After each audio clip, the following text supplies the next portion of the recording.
Bapak HM Idra'i, Bapak Ribut.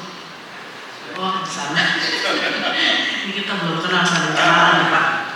Bapak Insinyur Heri Mariadi, Bapak Muhammad, Bapak Sugeng Budiono, Ibu Lisni Hartika, saya belum kenal ke sana. Padahal saya dulu. Jadi namanya cukup unik, Batu Licin gitu. Terima kasih atas kehadirannya, kepercayaannya sehingga berkenan untuk hadir di sini. Kita hormati kebanggaan yang diberikan. Kita hormati Bapak Ibu Prodi yang ada di sini. Puji syukur kita panjatkan kehadirat Allah. Alhamdulillah hari ini Bapak Ibu kami sampai di Universitas Negeri Jakarta ini. Keinginan kami untuk mohon izin belajar, mohon bimbingan, karena sesungguhnya POMJ ini adalah perguruan tinggi yang secara punya ikatan batin di Bapak Ibu. Tahun 2009 itu saya waktu itu masih kepala bidang pendidikan menengah di Dinas Pendidikan. Saya bawa kalau tidak salah ada 7 kepala SMK kesini ke BMJ. Kita belajar juga di BMJ waktu dengan kepala SMK. Kemudian 2012 saya juga bawa kawan-kawan ke sini. Waktu itu saya kepala Dinas Pendidikan. Saya bawa kawan-kawan sini belajar berkaitan dengan inklusi. Dan bahkan setelah itu kita mengundang beberapa dosen di sini untuk datang ke kami menjadi narasumber di seminar. Beliau mantan kepala SMK dan bahkan instruktur nasional sampai ke Singapura dan ini sampai ke Australia. Jadi dulu beliau kepala SMK negeri 2 Simpang 4 itu yang sering kerjasama dengan MJ. Dan beliau juga mencetus program Indonesia Mandiri. Sekarang dipakai istilah repatriasi. Oh iya. Indonesia Mandiri. Bahkan beliau dapat penghargaan dari baik prodi pertambangan, karena memang kan ibu ini memiliki sumber daya pertambangan luar biasa. Dan kita lebih dari 20 kerjasama dengan perusahaan. Kami tidak seperti itu. Kalau perusahaan kami itu kita wisuda yang kemarin sudah 43 orang, 37 sudah kerja, sudah diminta oleh perusahaan. Bahkan kalau perkapalan itu tahun ini kami sudah 4 orang saja, yang minta 10, satu perusahaan sudah 10. Jadi menentukan yang punya habis, minta 10 orang yang ada di mana? Ada beberapa korprodi kami dari program Sarjana Terapan atau D4. Saya izin perkenalkan yang paling ujung itu Bapak Dr. Haji Wardoyo. Beliau adalah korprodi teknologi rekayasa manufaktur, Pak. Dulu dedikasi dari mesin, setelah upgrading menjadi D4 teknologi rekayasa manufaktur. Kemudian sebelahnya Bapak Andi Purnomo, dulunya D3 teknik sipil, sekarang menjadi teknologi rekayasa manufaktur bangunan gedung. D3 menjadi D4. Sebelahnya Bapak Cucu Cahyana, dulunya D3 Tata Boga, sekarang menjadi sarjana terapan seni kuliner. Sebelahnya Bapak Vivian, dulu D3 transportasi, setelah upgrading menjadi D4 atau sarjana terapan menjadi manajemen pelabuhan dan logistik maritim. Kemudian sebelahnya Ibu Esti, dulu D3 Tata Busana, sekarang menjadi sarjana terapan desain fashion. Desain model. Kemudian yang belakang itu adalah Ibu Nurina, dulunya D3 Tata Rias, sekarang menjadi kosmetik dan perawatan kecantikan, sarjana terapan. Nah, jadi semuanya sudah menjadi sarjana terapan, Bapak. Seperti itu.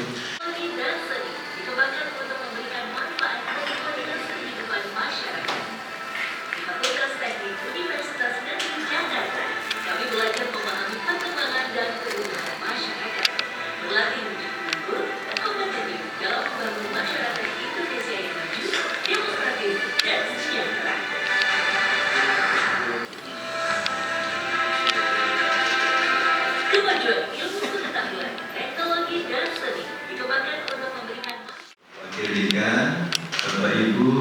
Kapolri yang berada dalam kesempatan yang berbahagia ini. Yang saya hormati Bapak Direktur Politeknik Indonesia dan teman-teman sekalian yang hadir. Beberapa hal sudah disampaikan oleh Pak Direktur barusan Bapak Ibu sekalian. Kami datang ke sini bukan hanya studi tiru, tapi memiliki hasrat yang sangat kuat untuk mengembangkan politeknik kami yang non jauh di sana. 270 kilo dari ibu kota provinsi, Bu. 270 kilo itu tanpa hambatan, tidak ada macet. Kami 6 jam baru sampai ke provinsi, baru sampai ke bandara. Kalau di Jakarta mungkin 4 jam hanya 50 kilo. Kalau kami 6 jam tanpa hambatan karena jarak tempuhnya 270 kilo. Itu dengan kecepatan rata-rata 80 km per jam.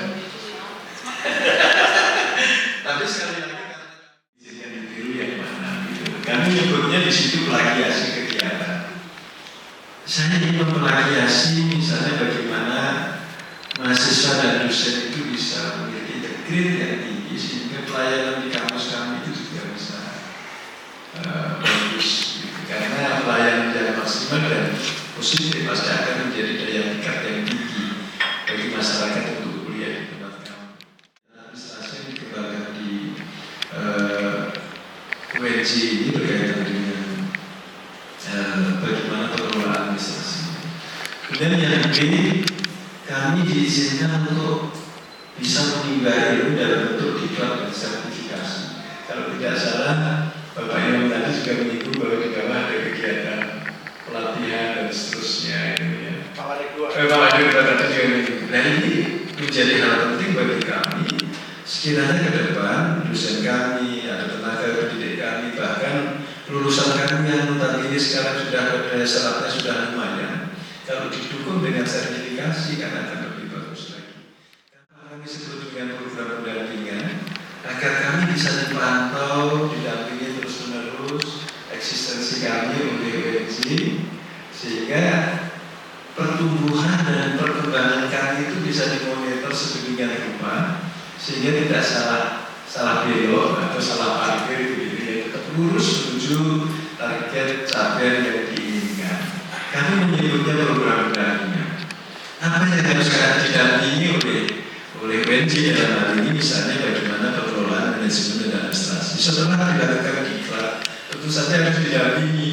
Jangan sampai sudah didiklat tetapi tidak dilaksanakan, tetapi ada pendampingan pasti dijamin nih, ayo yang dilatihkan kemarin tolong dilaksanakan dan seterusnya. Pendampingan juga meliputi koreksi dan perbaikan berkaitan dengan manajemen dan akreditasi ketika ingin melaksanakan pemberkasan dan seterusnya sebelum kami divisitasi. Kemudian masih 2.B, ya, kami juga mohon didampingi dalam hal ini bagaimana pengembangan dari D3 yang saat ini berlangsung di Politeknik Badrudin bisa didampingi untuk dikembangkan menjadi D4 dengan jurusan prodi yang saat ini berkembang di sana. Kemudian nomor 2, program pendampingan di poin C, kami juga berkeinginan untuk didampingi dalam pengembangan program studi yang baru di samping perkapalan, manufaktur, alat berat dan pertambangan untuk dikembangkan lagi menjadi program teknik yang baru yang mungkin lebih menjanjikan untuk pelayanan yang lebih baik berkaitan dengan kekuatan sumber daya alam di sana. Kemudian juga pendampingan pengembangan prodi baru yang non teknik. Kenapa kami menyebutnya perlu didampingi? Karena untuk pengembangan program-program baru bagi kami yang masih awam, tentu saja perlu komunikasi yang baik terhadap kebijakan-kebijakan vertikal. Oleh sebab itu pendampingan ini menjadi penting bagi kami agar untuk menyentuh kebijakan vertikal itu tentu saja ada peran penting dari UNJ agar program pengembangan ini akan bisa lebih cepat. Kemudian masih nomor 2 poin D, pengembangan fasilitas baru berupa gedung. Tentu saja ini kami juga mohon didampingi bagaimana kami harus membuat master plan-nya, set plan-nya. Kemudian kebutuhan infrastruktur apa yang harus kami penuhi dalam merancang pengembangan pembangunan politeknik ke depan. pemilih memberikan rentang waktu 5 tahun pertama, 5 tahun kedua, 5 tahun ketiga. Kalau di total 15 tahun berjalan itu keinginan pemilih politik Katolik itu sudah berkembang sedemikian rupa, bukan hanya D3 tetapi bukan hanya politik tapi juga sekolah tinggi dikembangkan lagi menjadi universitas. Tentu ini merupakan tugas dan tanggung jawab yang luar biasa berat. Apalagi kalau Bapak tadi juga menyinggung usia, kira-kira dengan beliau saya sudah tua juga, Pak. Salah satu tandanya saya sudah sedikit yang hitam. Oleh sebab itu karena membanyak mudah-mudahan. Karena tentang 5 tahun pertama, 5 tahun kedua, dan 5 tahun ketiga itu kami ada, kayaknya Pak Direktur juga sudah sepuh, kami juga sudah tambah. Kalau beliau sepuh mungkin saya juga mengikuti jejak itu. Ya mungkin beliau tua lalu saya tambah muda kan dulu. Sehingga proses 5 kali 3 itu memang harus diampu oleh anak muda yang ada di sini.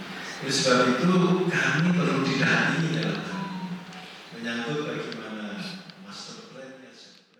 Nomor 2, nomor 3 itu tidak mungkin berjalan sendiri-sendiri. Oleh sebab itu kami ikat dengan kemitraan atau MOU. Sehingga MOU itulah nanti yang akan menampung dari nomor 1, nomor 2, dan mungkin akan ada nomor-nomor yang lain yang bisa dikembangkan dalam kemitraan itu. Karena tahun 2009 tadi kondisi dibudikan, ketika dibudikan sambutan Prof. Nario telepon, makanya saya nggak berani ngangkat. Karena Prof. Nario itu kalau dengan saya khususnya, kami ada ikatan emosional yang sangat kuat dengan beliau itu. Makanya ketika beliau menikahkan putrinya mekanik, saya juga ikut hadir di dalam ini waktu itu. Kami kesini juga atas minta restu juga beliau. Tadi masih diberikan sambutan Pak Nario telepon. Tapi sebenarnya beliau juga langsung bilang familiar. Sehingga ketika kami komunikasi dengan Pak Imam pun rasanya belum pernah ketemu, tapi rasanya sudah kenal 2 tahun. Ternyata begitu ketemu memang begini. Betul. Dan itu tidak mungkin terjadi kan kalau frekuensi beliau tidak sama dengan frekuensi kami. Sehingga begitu ketemu rasanya kok sudah kayak kenal 2 tahun yang lalu. Kami hanya main WA aja. Betul kan? Saya kira ini masalah masa, bukan masalah fisik. Terima kasih Pak Imam. Apa yang selama ini kami malam-malam juga chattingan nanti sudah direspon oleh beliau. Karena keinginan kami memang ingin membangun sumber daya manusia di Kalimantan Selatan khususnya untuk memberikan hal yang terbaik bagi bangsa Indonesia. Itu Ibu Dekan, Ibu Pak Wakil Dekan, terima kasih waktunya Pak Direktur, terima kasih waktunya Ibu Dekan. Mudah-mudahan apa yang saya sampaikan ini bisa direspon dan bisa dikabulkan. Karena dari sini juga ada kami hadirkan dan nanti juga bisa didengar langsung. Admin kami juga ada, mudah-mudahan juga bisa didengar langsung. Dan kami hanya menjembatani diskusi ini, implementasinya adalah teman-teman di lapangan. Terima kasih. Salam hormat, salam hilaf maaf. Saya kini wabillahi taufiq wal hidayah. Assalamualaikum warahmatullahi wabarakatuh.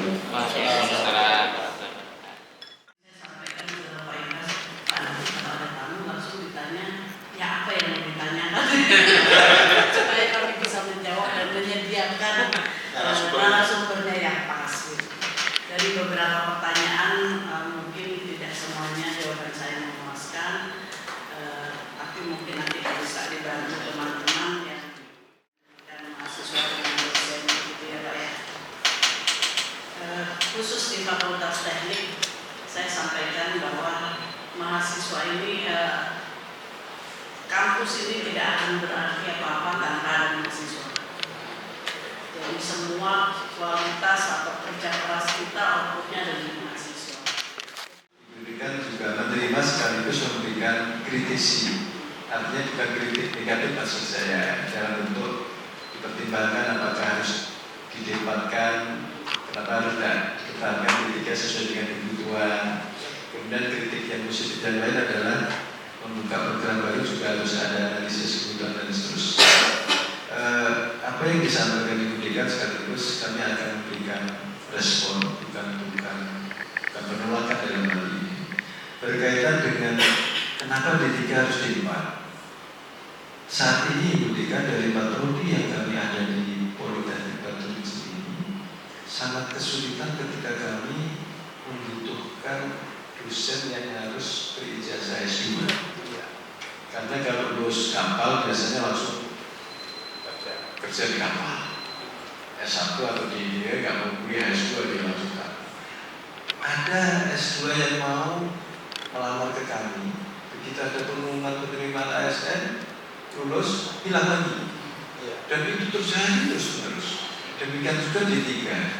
Misalnya kami membutuhkan sarjana sudah D3. Kalau sudah lulus S1, dia kerja di kantor, dia sudah dengan gaji yang lumayan. Nanti ada dosen di S2 yang mau melamar, beberapa tahun berikutnya lulus ASN, dia lagi dan seterusnya.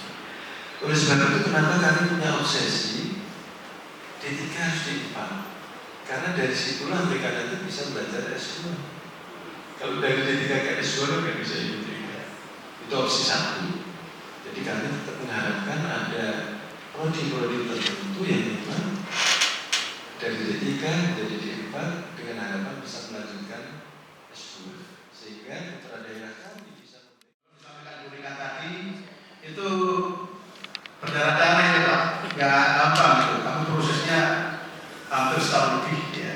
Setahun itu kami terus melakukan pendampingan, workshop ya. Kita undang narasumber ya, biar lancar ya kita undang narasumber dari kementeriannya. Kami itu ternyata tetap perlu kita lakukan. Bahkan untuk memperlancar supaya dokumen yang kita susun itu tidak banyak revisi, kita bermohon ke kementerian agar narasumbernya itu reviewnya langsung. Sampai kita mengadakan lokakarya workshop yang kita undang dirjennya langsung dirjennya kita undang. Ya tentunya ya Bapak kan pernah di pemerintah ya, tahu Bapak kenapa kita undang langsung dirjennya. Karena memang kementerian di sini Dirjen Vokasi itu kan berusaha di Indonesia. Jadi banyak sekali dokumen yang masuk. Kalau kita tidak melakukan strategi yang langsung akurat ya mungkin antrinya belakangan. Itu yang bisa kita lakukan.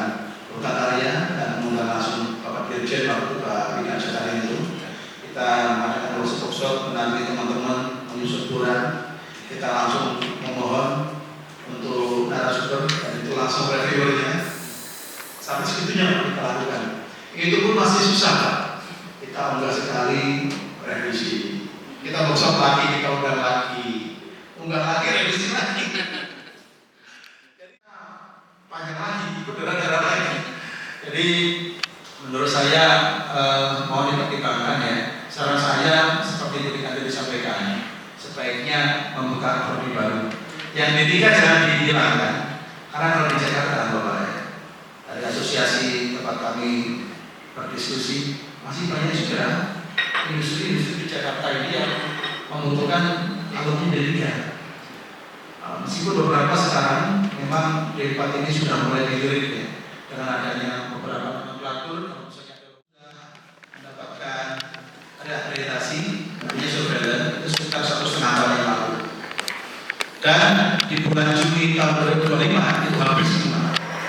12 prodi termasuk 7 DRT itu habis. Dan kami tahun ini sudah menyusun beberapa agenda workshop pendampingan untuk proses reakreditasi. Lagi nyusun bola.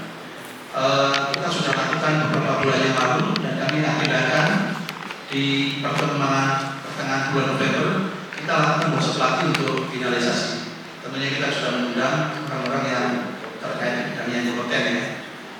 Karena target kami nanti di bulan Desember Januari itu kurang akreditasi harus kita unggah. Jadi Bapak, alhamdulillah saat ini beberapa prodi itu sudah terakreditasi A, seperti prodinya BST, desain mode terakreditasi A ya, unggul. Kemudian kosmetik sudah unggul. Kemudian seni kuliner itu sudah unggul. Beberapa seperti manajemen pelabuhan, kemudian rekayasa manufaktur dan bangunan gedung saat ini posisi baik sekali ya, posisinya baik sekali, dan ini pun kami sedang push supaya baik sekali itu bisa menjadi unggul. Itu target kami untuk proses di tahun ini, Bapak Ibu. Karena itu penting, kalau misalnya kita produknya sudah unggul, ya mau nggak mau banyak sekali benefit yang kita dapatkan ya, daya tarik ya, kemudian serapan alumni kita. Bersyukur Bapak kalau misalnya selalu terserap ya. Kalau kami terus terang saja, mungkin serapannya tidak sebagus di proyek Bapak, karena tadi disampaikan lulusnya apa nilainya 10 lebih. Jadi salah satu lebih. Mungkin itu tambahan dari saya. Ya. Mungkin Pak Cucu bisa sharing, Pak Cucu bagaimana? Oleh fakultas, jadi fasilitasi kami dibuatkan klub sehingga mahasiswa yang tertarik untuk ikut lomba itu lebih termotivasi karena setiap klub ini didanai setiap tahunnya, jadi ada anggaran untuk klub. Itu mungkin salah satu terobosan di kepemimpinan Ibu Dekan yang sekarang. Karena sebelumnya tidak ada ya Dekan ya, jadi kita tidak itu tadi mungkin ketika pembinaannya kurang sehingga kita sulit untuk berprestasi. Kalau dulu tuh jadi karenanya ya ketika ada ya ada, ketika tidak ada gitu. Kalau sekarang kan sudah terprogram gitu. Kami selama kepemimpinan sekarang itu diminta setiap prodi berprestasi, bahkan ketika awal masuk ke kampus di Fakultas Teknik, mereka sudah membuat perjanjian dengan seluruh mahasiswa bahwa satu mahasiswa satu prestasi gitu. Jadi itu yang diikat ya Bu Dekan ya. Sehingga ketika kami membimbing, kami sudah ada besaran dana yang akan kita gunakan selama mengikuti pertandingan. Memang dana itu kan tidak bisa full gitu kan, namanya juga ada keterbatasan anggaran. Yang kami lakukan adalah bekerja sama dengan orang tua. Jadi kita tawarkan kepada orang tua untuk beberapa event internasional, terutama karena biayanya cukup besar ketika kita harus pergi keluar gitu. Jadi beberapa kami tawarkan kepada orang tua, ada program lomba, kemudian kita diskusi bahwa biayanya berapa besarnya gitu. Karena biasanya kita melalui seleksi dulu di Indonesia. Kalau kami kebetulan bidang lomba untuk masakan gitu ya, kadang untuk beberapa event itu juga perlu biaya yang cukup besar. Misalnya kita bisa seminggu di Malaysia gitu kan, jadi kurang lebih setiap mahasiswa itu bisa mengeluarkan sampai 7 sampai 8 juta misalnya gitu kan. Jadi kan cukup besar.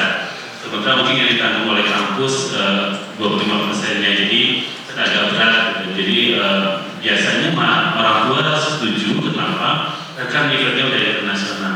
Tapi beberapa memang kami mengejar perlombaan-perlombaan yang ada di dalam negeri, tetapi levelnya internasional. Seperti di bulan November ini kami akan bertanding untuk kegiatan sailing tersebut, itu levelnya internasional. Kami akan memilih kurang lebih ada 20 peserta di 8 kategori lomba. Jadi memang event ini lombanya by kompetensi. Jadi ketika nilainya memenuhi standar atau kompetensi di level apa ada gold, kemudian silver, bronze, atau kemudian jika memang secara penilaian ini baru layak untuk ikut lomba sehingga biasanya diberikan, tetapi secara produknya sudah memenuhi standar kompetensi baru diberikan diploma belum untuk juara 1, 2, 3. Jadi ada penghargaan juga dari panitia. Kalau dulu kan sertifikat sebagai peserta, sekarang istilahnya diberikan adalah diploma. Jadi itu jadi artinya nilainya sudah memenuhi standar kompetensi tapi masih di level bawah. Nah, pembinaannya dan di klub inilah kami mengembangkan alumni-alumni yang memang bersedia mengajarkan kepada adik kelasnya. Karena ketika lomba itu adalah mental, kemudian time management itu yang paling penting. Ada beberapa peserta ketika pertama kali tanding itu memang dia menangis bukannya ikut pertandingan karena udah stres melihat peserta yang lain. Terutama untuk level internasional itu biasanya kan kita juga waktu dibatasi, jadi setiap lomba itu 15 menit gitu. Jadi mungkin itu saja sih sebetulnya ketika kami sudah ada dari pimpinan sudah mau bersedia mengeluarkan dana, nanti di kami juga di bawah otomatis akan memotivasi dosen pembimbing, dan dari dosen pembimbingnya semangat otomatis akan mengeluarkan kepada para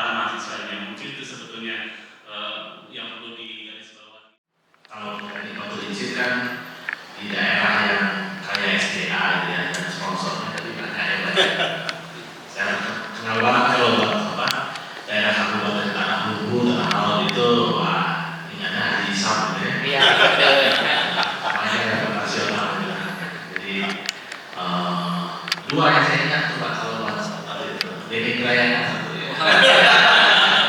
Kalau akademisinya ya. Jelas, tapi ada satu hal yang perlu saya tanyakan, yaitu perihal di Kalimantan Selatan ini banyak lulusan SMK yang langsung bekerja, banyak SMK yang langsung bekerja. Di sana masih ada keinginan untuk melanjutkan.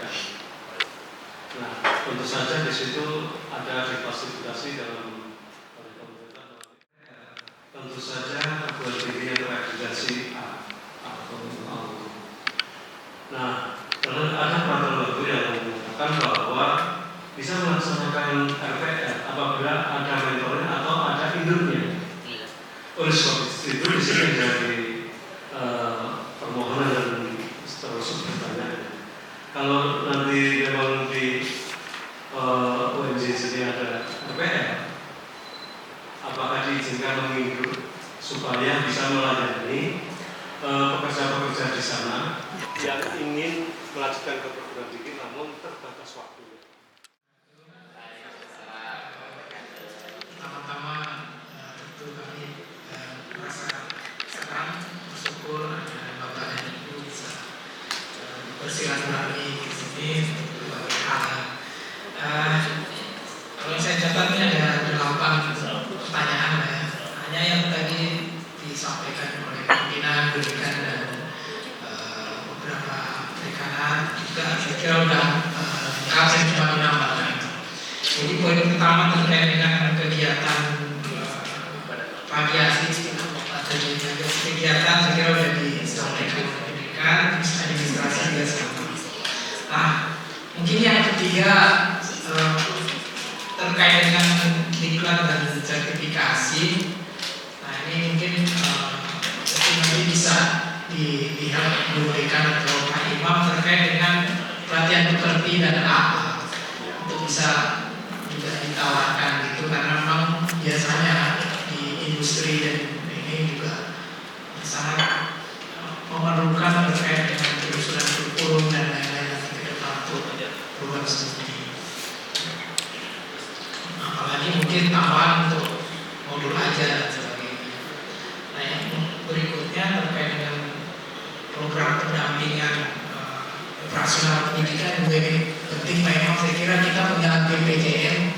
Nah, mungkin dengan pengalaman BPJM itu jadi standar untuk kita, mungkin juga kalau dekan juga berkenan bisa sharing ke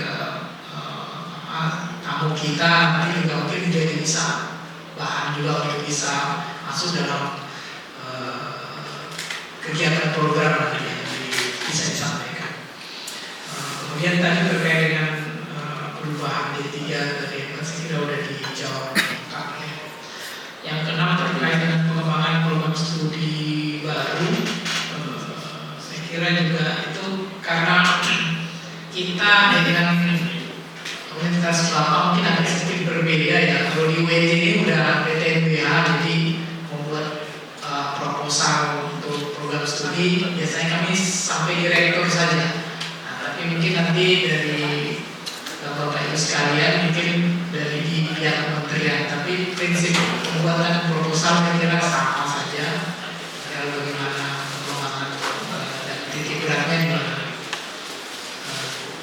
Demikian gitu. Jadi paling tidak untuk mengajukan proposal program studi baru tentu mengikuti aturan yang ada di kementerian. Kalau kami tidak cukup dari rektor saja sebenarnya sekarang, tapi masih banyak. Kemudian terkait dengan pengembangan fasilitas yang tadi ada master plan segala macam. Nah, memang kami, saya di proyek sini di BW Bangunan Gedung, memang di WJ ini ada lembaga sendiri namanya TSP2T. Nah, SP2T ini semua yang merancang master plan dari beberapa kampus di kami ini, mereka yang melakukan ya. TSP2T itu kepanjangannya pengembangan sarana dan prasarana perguruan tinggi WJ. Nah, dia yang konsep seperti apa gedung-gedung yang ada di UEJ. Terus nanti ada 2 hal ya untuk pengembangannya. Ada yang berupa soft sama hard. Jadi yang soft ini, yang hard ini awalnya soft ini terkait dengan sistemnya.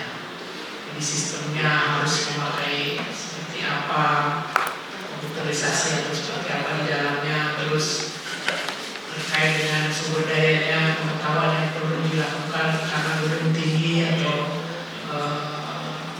terkait dengan pengelolaan energi, seperti apa menghemat energi, itu banyak hal itu terkait dengan soft skill-nya dari mereka yang biasanya merancang. Mungkin nanti juga dalam hal itu nanti juga bisa dibantu dari kanan, bisa dibantu dari mereka. Kemudian kalau mengenai MPL yang terakhir saya kira coba nanti kita lihat aturannya seperti apa. Hanya memang selama ini kami masuk masih di kampus ya, kampus dengan beberapa syarat yang sudah ada ketentuan. Mungkin kalau kita terkait tadi pengembangan MPL, memang harus dipelajari juga mengenai kemungkinan selama ini masih terkenal di kampus. Saya kira itu saja. Yang disampaikan Pak Imam berkaitan dengan rencana pembukaan produk baru. Tentu saja itu wilayahnya UNJ sini ya. Namun demikian, ini cuma izin Pak Direktur, nanti saya siap dimarahin. Andaikan pada saat proses perencanaan itu kami ikut nempel gitu boleh Pak? Biar dia melihat itu, biar melihat prosesnya. Pembiayaan kami sendiri untuk peserta kami. Kami menempelkan dosen kami ketika workshop itu, kami nempelkan, tapi atas izin Ibu Nika tentu saja. Kami tidak ikut menentukan, tidak cuma nempel aja sebagai, kalau bahasa organisasi itu meninjau. Tapi kalau ini bukan meninjau, tapi nempel. Biar kami setidaknya ketika kami nanti ada program yang identik, kami sudah punya gambaran, oh ternyata bikin batu bata itu harus digali dulu tanahnya, lalu dituangi air, lalu direndam beberapa malam, lalu injak-injak. Paling tidak kami bisa mengikuti proses itu, meskipun kami bukan bagian dari yang menentukan keberhasilan itu. Kami menyebutnya menempel saja. Kalau diizinkan, tentu saja Pak Direktur nanti pasti insya Allah mengizinkan, apalagi ada unsur perusahaan juga. Itu pertama, mau nanti dijawab. Karena kalau nggak salah agendanya Desember. Apa ya Pak? Yang programnya Pak Imam ini Desember. Programnya besok Rabu Pak. Oh, enggak, yang Desember tadi ada akreditasi. Rabu besok kita workshop untuk yang baru. Tapi rentang waktunya kan beberapa minggu, bulan, dan seterusnya. Iya. Ada beberapa tahapan. Tapi paling tidak ini saya sampaikan dulu, tadi sudah ada izin Pak Direktur. Dengan harapan ketika kami nempel itu kami sudah ada buram di kepala kami. Oh nanti harus A, harus B, harus C. Itu pertama. Yang kedua, kami menambahi jawaban dari perusahaan tadi untuk Pak Fadil juga, bahwa memang kami disupport 90% oleh perusahaan, bukan dari sumber dana pemerintah maupun mahasiswa.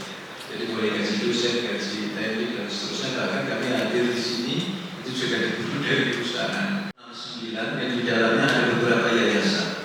Ada yayasan Haji Mafin itu di bidang keagamaan, dan yayasan bahan intelektual itu fokus pada penelitian intelijensi. Dan alhamdulillah kami beberapa kali kegiatan mahasiswa, dosen dan lain sebagainya itu support dari perusahaan. Itu CSR-nya langsung ke kami melalui yayasan bahan intelektual. Itu menambahkan aja yang tadi sudah disampaikan oleh dari unsur perusahaan. Saya kira itu Pak Imam, mohon diizinkan yang tempelan tadi atas restu Ibu. Rasanya tadi saya sudah sampaikan sebelum Bapak bertanya, boleh tidak?